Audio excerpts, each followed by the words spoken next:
他本是国立大学医学部的资优生，却因为家境贫困步入风俗界，他找不到人可以倾诉这些苦闷，因此同意了记者的匿名访问。报道一出，引发了众多指责，近来女性贫困成了热议话题。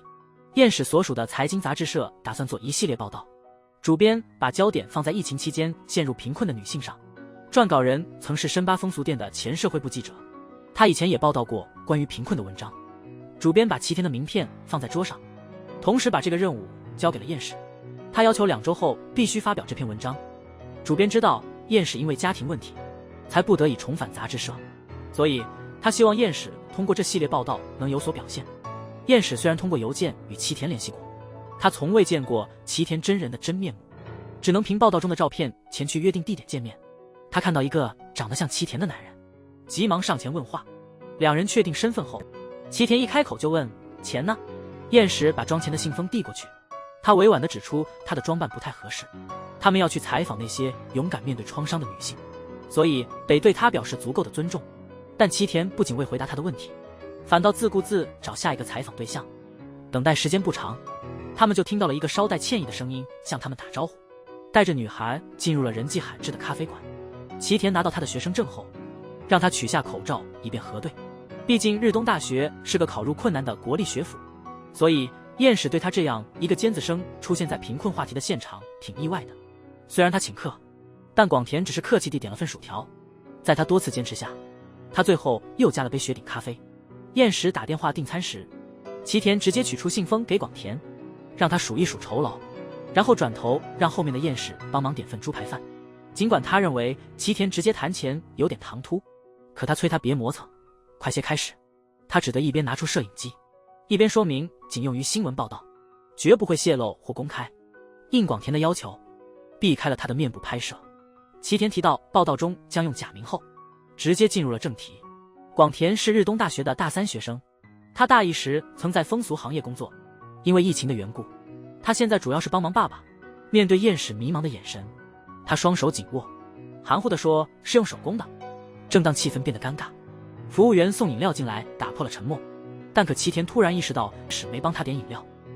他虽然有点失落，但还是谢绝了燕史递过来的饮料，因为他觉得咖啡配猪排饭很不协调。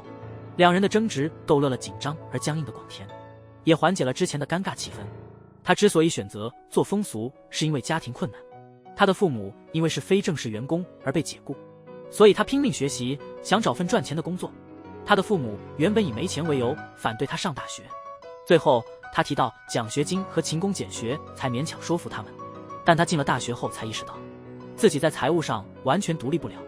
哪怕是公立大学，医学院除了学费外还有其他支出，单是课本和实训资料就得20万日元，接种必须的疫苗还需要3万日元。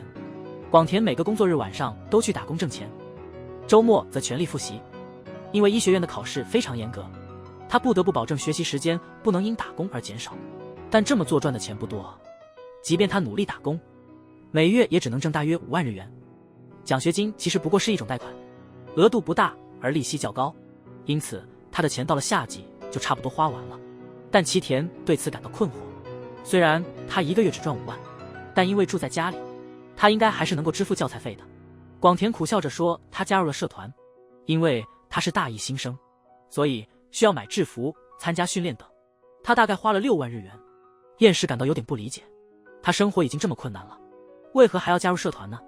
广田苦笑着回应，他被看到同学们打网球的场景吸引，只是还差3万日元。他为了坚持打工和参加社团活动，最终选择了进入风俗行业。但这个行业对年轻人的心理和身体都是巨大的折磨。虽然感到恶心和害怕，为了挣3万日元，他还是强迫自己坚持了下来。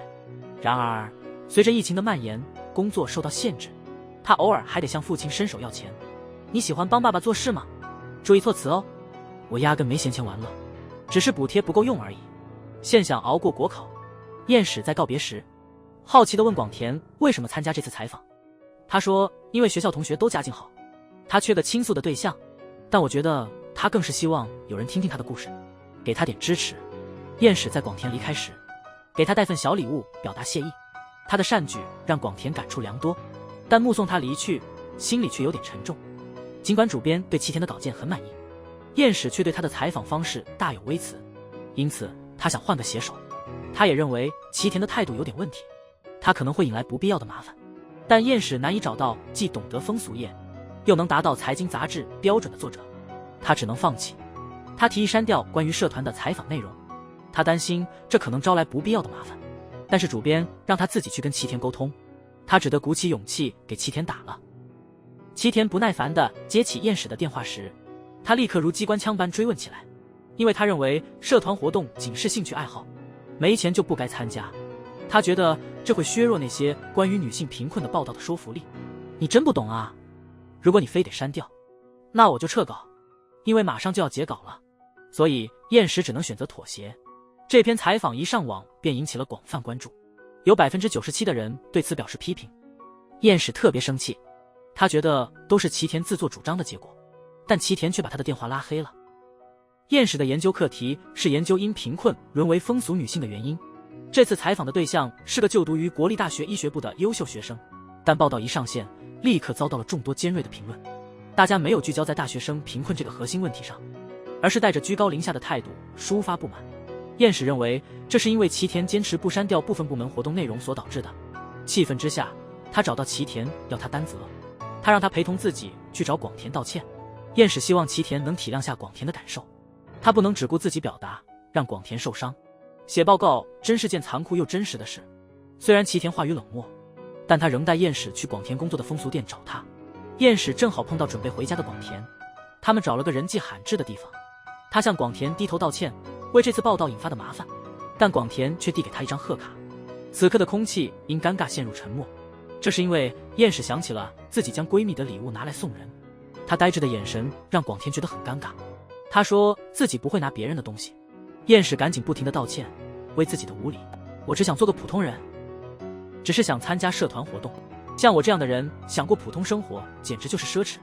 虽然燕史不同意广田的观点，但他也不知如何安慰他。当他打算关评论区删报道时，田却感觉不对劲，因为看到报道激怒的人时，他不只是爽到了，甚至还希望他们更难过。齐田全程沉默不语，仅在广田离开时点了点头。见燕史眼含泪水，他在天台部分解释了情况。因为近20年间大学学费暴增44倍，而家庭收入却下降了 15%， 现在依赖奖学金的学生比例已达 52.5%。 但2007年改革后，奖学金变成了带利息的贷款，学生即便只想赚够奖学金度日，严格的课程也大幅减少了他们的兼职时间。他们一年的学杂费加上生活开销得花600到900万日元，因此缺钱的学生们渐渐被不良圈子吸引。贫穷真的能要人命？他的这番话让燕史开始重新评价他，他主动建议和他讨论接下来的采访计划，但燕史还没真正理解贫困的实质。他回家时发现小哥已经睡了，燕史没有回应妈妈的话，他边自言自语地说要学会忍耐，边躺到了熟睡女儿的身边。但一味忍耐有时会使问题更复杂，还会让自己心里的压力更大。因为女儿幼儿园暂停开放，所以燕史只能留家陪伴，无法去公司上班。面对主编关心的提问时，他一边说会努力安排，一边希望能在家远程工作。当主编同意后，又询问了他与齐田的合作情况。他突然陷入了漫长的沉思。就在此刻，燕史意外收到齐田发来的采访邀请，采访即将在5小时后开始，地点设在偏僻的县城。因担心女儿独留家中，便让打工的妈妈提早回家。妈妈实在受够了这种乱七八糟的生活，她再次提议燕史向前夫要求抚养费，以缓解目前的困境。因为妈妈，你根本不了解他是个怎样的人。我怎么可能不了解呢？我也曾和你爸爸有过婚姻生活。母亲在燕史成年前一直忍受父亲的酒精问题和暴力，所以他对燕史因精神虐待离婚觉得有点过分。他觉得是燕史的自尊害得小哥过苦日子。燕史不想就此事再争执不休，但小哥死死抓着他的大腿不放。母亲一边抱着小哥，一边抱怨自己的人生。他原本以为自己能过上轻松的生活，结果却被拉来照顾小哥，退休金也渐渐没了。他感觉自己像个等死的木乃伊。别在小哥面前说这些话。看到海边一家人温馨玩耍，他联想到自己事事不顺。虽然婚姻生活是他自己选择的，但事情并不尽如人意。燕史回想起曾采访的因贫困从事风俗行业的大学生后，他意识到不止他一个人在苦战，我们都很坚韧，不论是风俗还是其他，我都得做好准备。可齐田却突然停下脚步，皱眉让他回家。他说他不愿意和无法理解的人一起工作。看着他远去的背影，燕石感到失落。他搞不懂自己哪里说错了，越想越生气，甚至认为是齐田看不起他。但看完齐田发过来的采访视频后，看到那位单亲妈妈绝望麻木的面容，他才明白自己真的误会了。真正的贫穷是非常沉重和绝望的。今天采访的对象是单亲妈妈村上，齐田像往常一样先给了约定的酬劳，然后直接进入访谈主题。村上的孩子正在上辅导班，因为他是高3生，大家都盼着他能上个好大学。村上进入风俗行业是因为她的丈夫在工作中遭受职权骚扰，导致抑郁。因为丈夫无法工作，村上不得不找份工作来应付，但兼职挣的钱远不够全家的生活费，所以她打算等丈夫好些再说。但丈夫的抑郁一直未见好转，反而她首先向村上提了离婚。她说当时并不生气，反而感觉挺解脱的，因为和一个总是抑郁的人生活实在太累了。而且由于这种情况，她的丈夫不用支付儿子的抚养费，所以她的风俗店工作始终没能辞。村上最初进入风俗行业，以为能轻松挣大钱，结果却远没那么好。她每次上班只能赚3500日元，因为得照顾勤奋的孩子，她能做的兼职非常有限，高收入的兼职往往离不开夜场。即便她每天忙到没空喘息，一个月想赚10万日元也很难。齐田说，现在不是只要入这行就能过活的年代了。由于疫情的广泛传播，客人明显变少了，村上白天的工作也几乎没什么班可排。他现在几乎是零收入状态，他只能依靠少得可怜的存款和帮助父亲做些杂事勉强维持生活。虽然这样做挣得不多，但至少省去了店铺的分成，他的时薪因此略有提升，同时工作时间更加自由。虽然相对的风险也增加了不少，但他对这些隐患早已视若无睹。他只盼着儿子能顺利大学毕业，因为他并没想过儿子毕业后会怎样。他想未来尽可能不给儿子添麻烦的。悄悄离去。离去是什么意思？字面意思是想自杀吗？因为我本就如同死物。村上注意到服务的顾客从不把他当人，在他们眼里他不是一个活人，只是一个单纯的消费品而已。看到孩子他也感到很难受，因为觉得自己这样一个无足轻重的母亲让儿子丢脸，所以他觉得还是早点离开的好。但当齐田提到让儿子直接工作时，她毫不犹豫地说了个不，绝对不行。她丈夫受职场欺凌，也是因为学历不高，她自己无法成为正式员工，同样是学历问题。村上的采访让燕史明白自己今天自勉的话是多么浅薄和无知，也让他看到在真正的贫困面前，人能感到多么无奈和绝望。他忆诉到自己实际上也经历过贫困。燕史给齐田发了道歉邮件，他真心对今天傍晚说的话道歉，因为他真不懂用身体换钱到底意味着啥。以后我会加油的，坦诚接待访客，请多多照顾。事情没平息，又出现新问题。燕史和小哥玩的时候，一直忍着的妈妈突然大发雷霆，因为她接了老家邻居的电话。燕史的爸爸在申请最低生活保障。你能照顾你爸爸吗？燕史记的父亲总是喝酒，对母亲大吼大叫，有时还动手打人。但当他拿到相关部门的照顾父亲的表格时，却陷入艰难的纠结。虽然他现在生活非常凌乱，剩余的存款在应对每月的支出时显得力不从心，可他总觉得有责任帮助养父。因为一看到这表格，母亲就想起被父亲家暴的情景，所以他犹豫后在不可选项画了个圈，然后赶紧寄回表格。别想那么多义务不义务的，你现在的收入只够让小哥和同龄孩子一样生活，本就很捉襟见肘。燕史心里也懂这里，但一想到父亲因为自己的拒绝而痛冬，他还是会觉得有些不忍心。因为他觉得领取最低生活保障是给人添麻烦，部门若不付钱就让他流落街头，你这不是太无情了吗？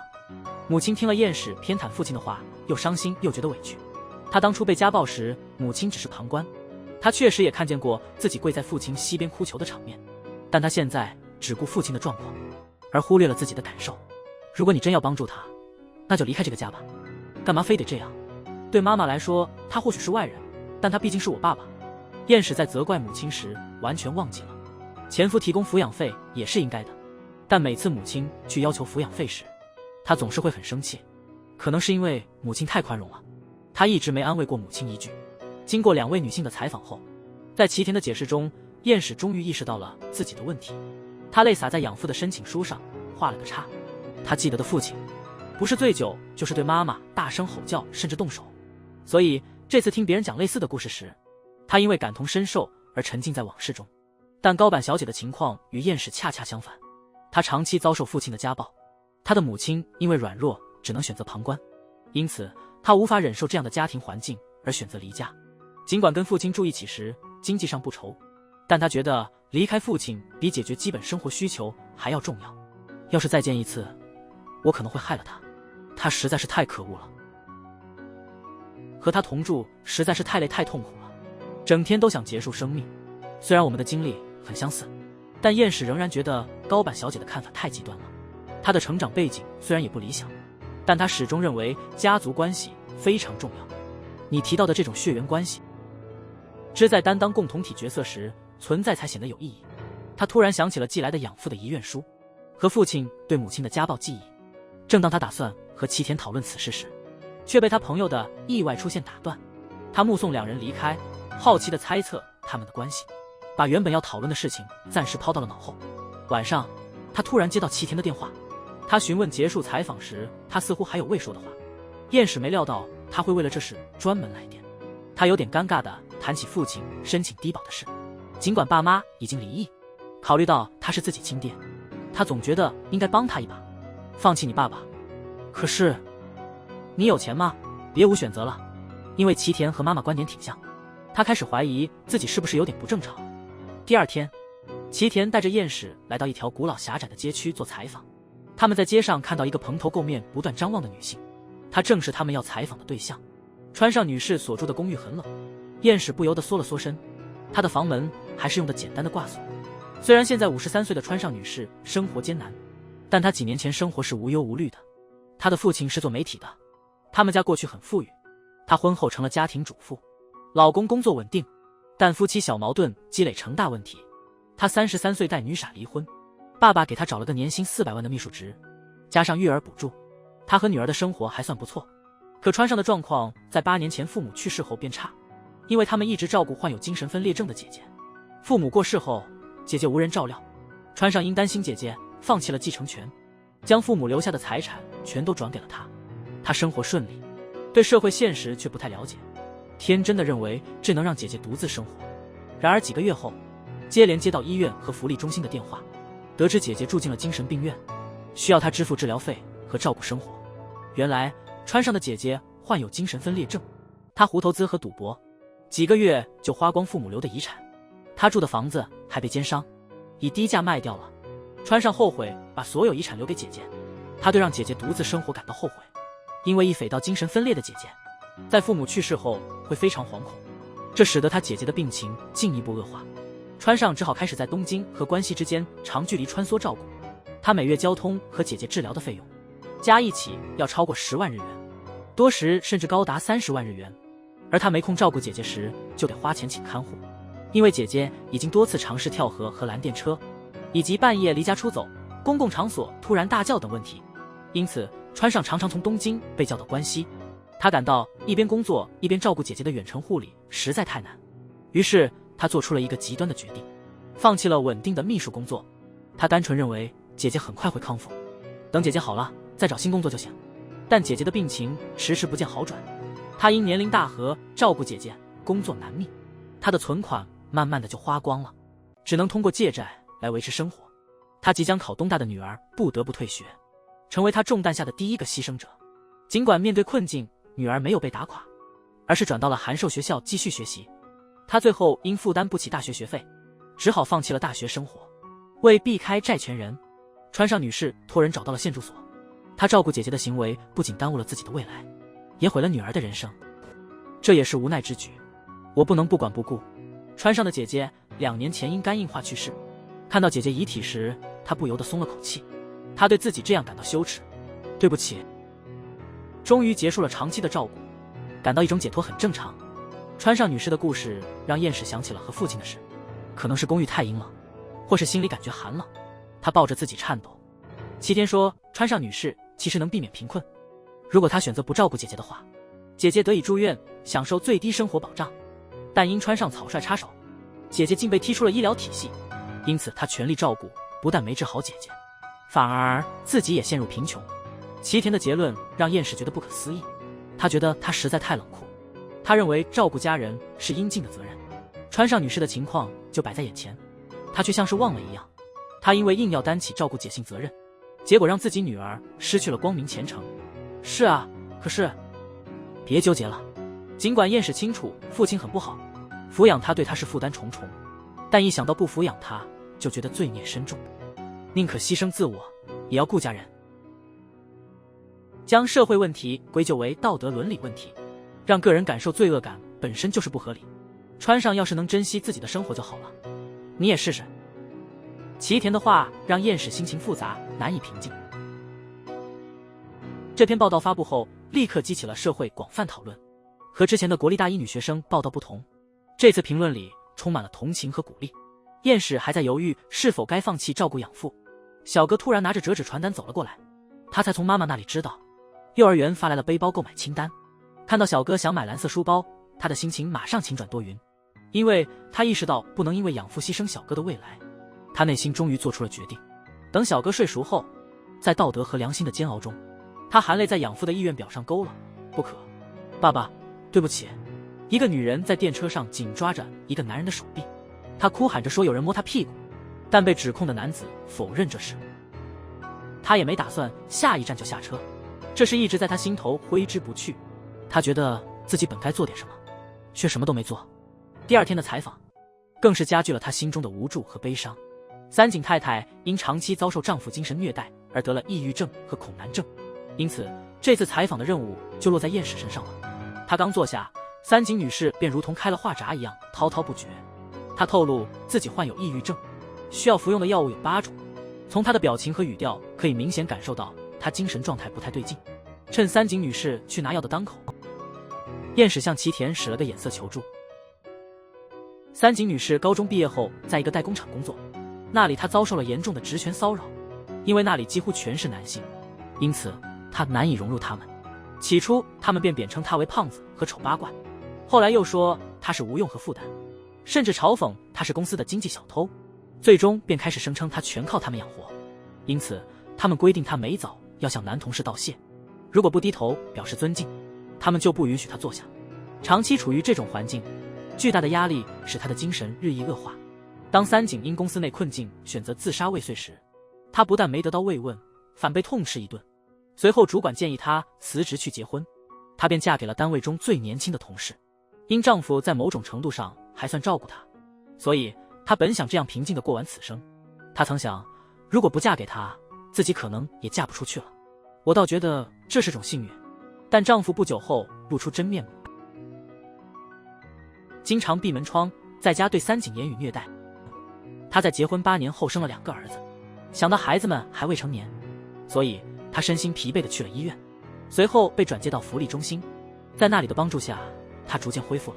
三井女士因得到最低生活保障而感到羞愧，燕氏的同情鼓励让旁边的齐田头痛万分，因为这种话容易让三井的情绪不稳。结果正如齐田所担心的，三井女士情绪剧烈波动，突感呼吸困难，她只能通过吃药来平息自己的情绪。我和父亲发生了关系，父亲说我太放纵了，需要好好教训一番。结果被妈妈发现了，她非常愤怒，说是我诱惑了父亲。母亲把所有错误都怪到三井头上，还说是他让家庭陷入一片混乱。燕氏苍白的安慰也没能缓解三井的悲伤，他感激燕氏倾听，却因抗抑郁药的副作用开始身体失控，口中不停地说着对不起。在日本，很多女性被迫只能做家庭主妇，无法摆脱丈夫的控制和家庭暴力。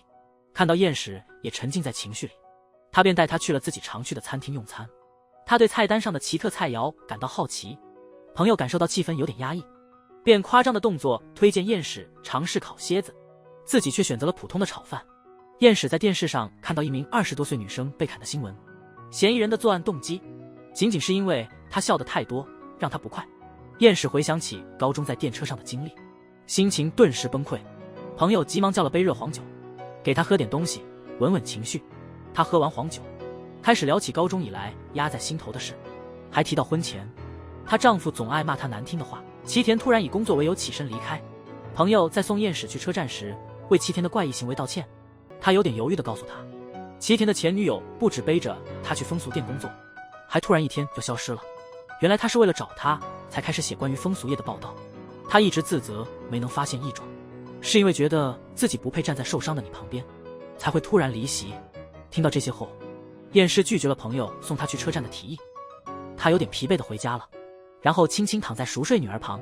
他那时只是个高中生，除了道歉，不知如何帮那女人。他又有何错？今天你为替人发声，明天就没有人为你发声。如果你自己不为自己的想法发声，明天别指望别人会帮你说话。所以希望你能以自己的方式去帮助弱势群体，你做的一切都是在为正义助力。他与女友同居了5年，但他没想到女友竟因钱难受，背着他去风俗店偷偷打工，后来某天突然消失了。齐田后来想起原来有很多线索，但当时他完全没发现。小峰的父亲年纪大了，已经几乎不能工作了，他只能独自承担家里的开销，因此他大学读了2年便退学了。他急着要去工作，尽快拿到护理证去照顾爸爸。他经济很紧张，一直穿同一双帆布鞋，从大学到现在，他总是把齐田要扔的旧鞋洗干净。齐田成了社会新闻记者，所以他想让小峰买新鞋，避免尴尬。他之前带小峰去公司烧烤，结果让主编妻子误会他虐待女友。但护理证考试那天，小雪没去考，他说自己交不起8万多日元的培训费。可是当齐田提出帮忙时，他立刻拒绝了。他表示攒够钱再去考试就行。齐田只能给他一些口头和精神上的支持。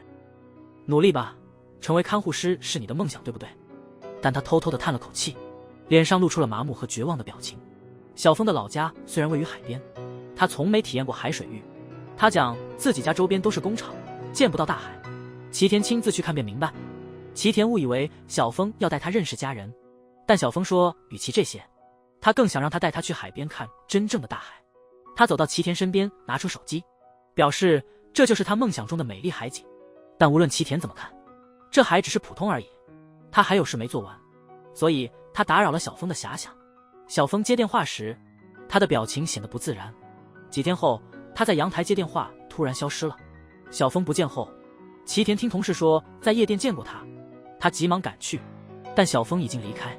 他从店里的女孩那里了解到这些，他在风俗店已经工作很久了。齐田深感对小峰的自责，他明明可以做点什么，却什么也没做。于是他决定辞去前途似锦的社会部记者职务，转而成为深入调查风俗店的撰稿人。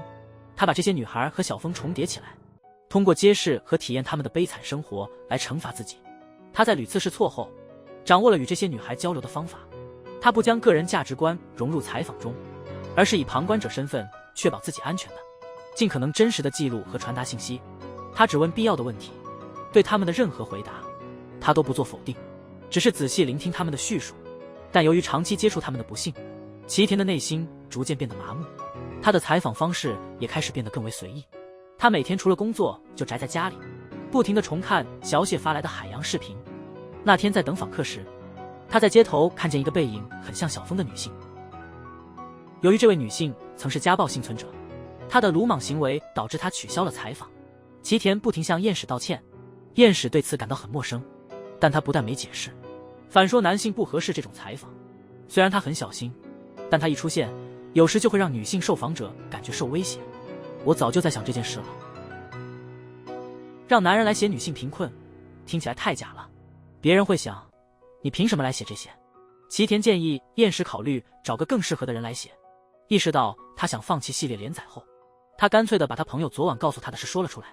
他无奈地看着一脸茫然的齐田。燕史特地选了一个在小雪老家附近的儿童福利机构进行采访，因为他故意提前来到，所以他想利用这个时间和齐田一起去附近转转。齐田没有作答，他只是带着燕史站在一片杂草丛生的废墟前，说这曾是小峰的家，现在什么也做不了了。燕史还是想看看小峰心中的大海视频，他认为如果能认出那片海，可能就能找到线索。面对齐田的不合作，他甚至用正义来驳斥他。你不是经常对我说，贫困是整个社会的问题，不该把事情归咎于个人。他批评齐田一个人扛下所有责任，希望他不孤立自己。他的报道一直是这样描述的。然而看完大海的视频后，燕史只能尴尬的沉默，因为他的看法和齐田一致，那不过是普通的海洋而已。你还确定能找出具体位置吗？这肯定是地球上的某个地方。齐田和彦史一起来到了围墙边。他说，过去围墙那头是大海，但由于填海工程，这里转变成了工厂和运河，一般人是禁止进入的，因此住在这附近的居民几乎无法见到大海了。这个儿童福利机构成立的初衷，是为了帮助贫困家庭的孩子们与社会建立联系，让他们在了解自我和他人后能感到安心。这是为了避免孤立的一个重要措施。彦史在墙上偶然发现了写有小峰名字的涂鸦，他急忙叫来齐田和院长。院长解释说，这些都是以前住过这里的孩子留下的。他急切地问院长有没有小峰的联系信息，或者最近有没有人能联系到他。但院长以保护隐私为理由拒绝了他的请求。齐田对他的决定表示理解，他这么做是为了防止他们可能是骚扰者或家暴者。因为通过院长的反应，彦史判定他仍与小峰保持联系，所以他告诉齐田别失望，他们迟早能找到联系小的方法。喂，还继续吗？再坚持一下。算了，脚都肿了，说不定再前行一点就能见到海了。上次她和闺蜜喝下午茶时，带着昂贵的饰品，脸上洋溢着富足生活的幸福笑容。可在这次视频聊天中，蒙英看起来憔悴，仿佛失去了生活的希望。她突然提到想要找工作。面对好友的困惑，她解释说丈夫每月只给她3万日元生活费，她的存款也快用光了，还希望让儿子参加课外辅导班。这算不算家暴啊？